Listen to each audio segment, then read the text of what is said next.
Assalamualaikum warahmatullahi wabarakatuh. Sebelum kita lanjut, buat teman-teman jangan lupa tekan tombol subscribe di bawah ini, bunyikan lonceng notifikasi biar kamu dapat informasi terbaru dari saya.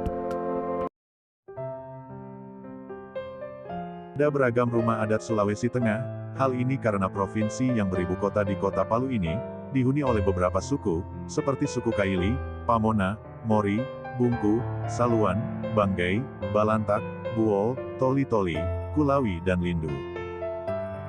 Mengenal tiga ragam rumah adat Sulawesi Tengah dan keunikannya. Indonesia adalah salah satu negara di dunia yang memiliki adat dan budaya yang berbeda-beda. Hampir setiap daerah yang ada di Indonesia memiliki budaya yang unik dan memiliki perbedaan antara satu dengan yang lainnya.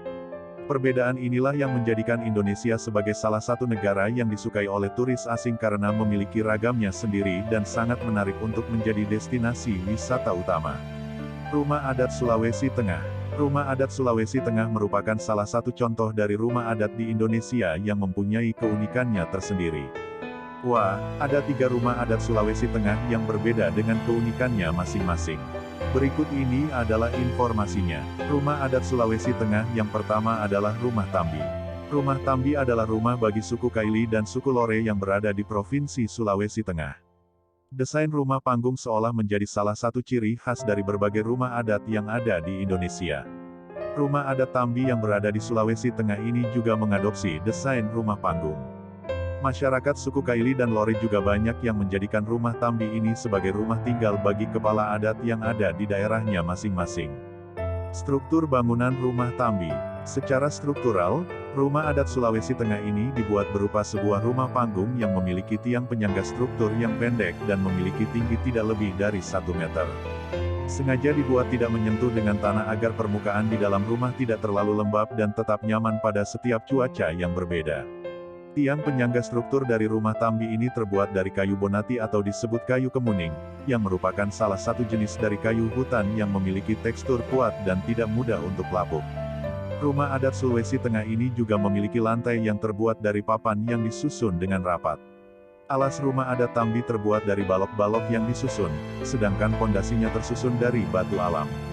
Rumah Tambi tidak berkamar dan penghuninya biasanya tidur di ruang tengah dengan menggunakan tempat tidur dari kulit kayu. Tengah-tengah ruangan utama terdapat dapur yang dilengkapi dengan tungku untuk memasak.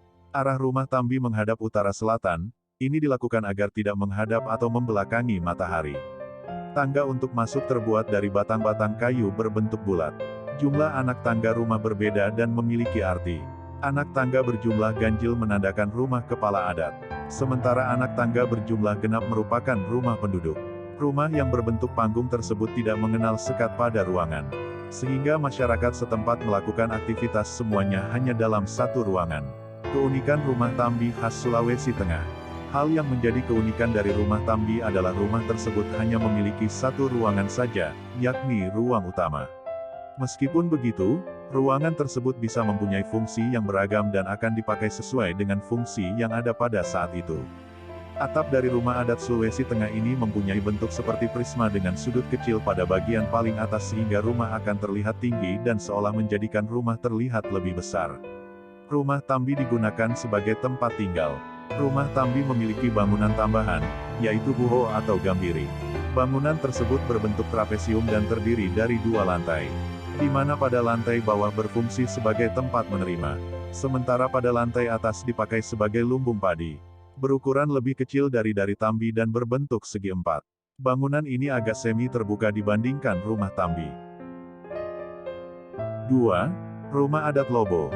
Rumah Lobo ini merupakan rumah adat khas Kulawi, berfungsi sebagai balai rapat tetua adat, sidang adat, upacara, perayaan panen, dan rapat penentuan kapan membuka ladang.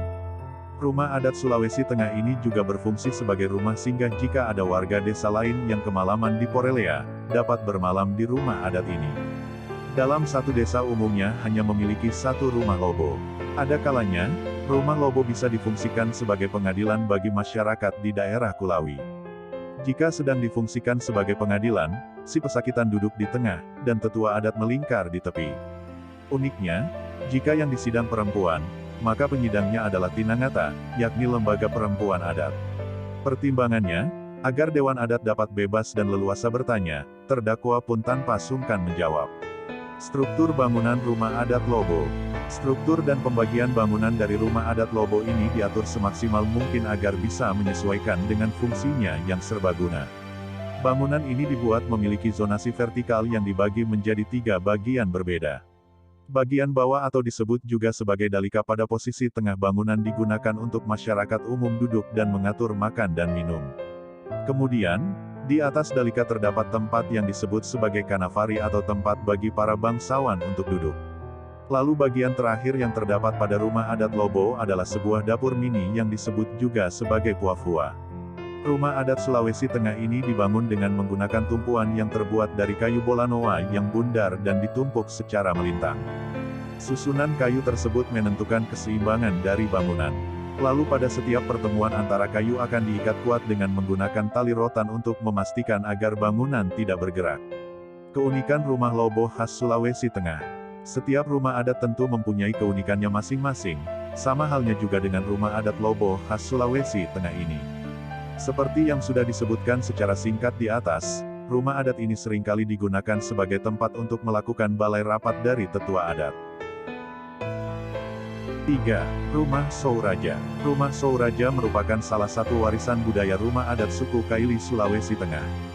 Rumah Souraja adalah rumah panggung seluas 368 meter persegi yang konstruksinya terbuat dari kayu. Rumah Souraja disebut juga dengan Banua Oge atau Banua Mbaso dan didirikan oleh Raja Palujojoko di sekitar tahun 1892, dengan tujuan sebagai tempat tinggal keluarga raja.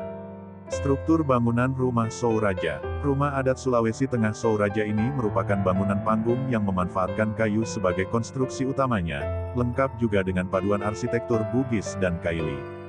Rumah adat ini memiliki luas keseluruhan sebesar 32x11.5 meter dan mempunyai tiang sebanyak 28 buah pada bangunan induknya. Bangunan induk dari rumah Souraja ini juga terbagi menjadi 4 bagian, seperti yang akan dijelaskan di bawah ini. Gandaria atau serambi memiliki fungsi sebagai ruang tunggu untuk tamu. Pada bagian depannya terdapat anjungan yang digunakan untuk tangga.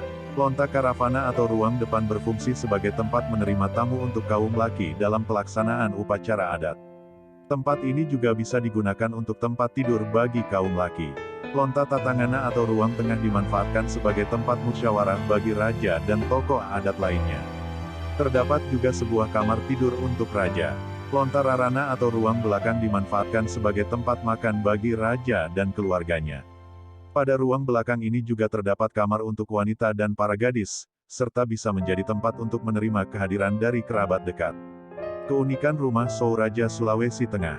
Rumah Souraja memiliki atap yang berbentuk seperti piramida segitiga. Pada bagian depan dan belakang dari atap tersebut akan ditutup dengan papan yang dihiasi dengan ukiran yang disebut sebagai panapiri. Kemudian, pada ujung hubungan bagian depan dan belakang juga akan diletakkan mahkota yang mempunyai ukiran atau disebut sebagai bangko.